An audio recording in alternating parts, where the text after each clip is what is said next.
శ్మశానంలో ఆయన కూర్చోబోతే ఉగ్రభూతాలు వచ్చి ఓళ్ల మీద పడిపోయి ప్రజల్ని సత్కార్యాలు చెయ్యనివ్వమని అక్కడ కూర్చుని తాండవం చేసి వాళ్ళని కూర్చోబెడతాడు.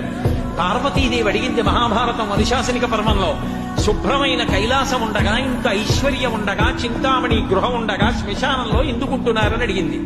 అడిగితే ఆయన చెప్పాడు, పార్వతి బతికున్న నాళ్లు అన్ని చోట్లకి వెడతారు, ఏమీ తోచట్లేదు, శ్మశానానికి వెళ్ళొద్దామని ఎవరు రారు పార్వతి.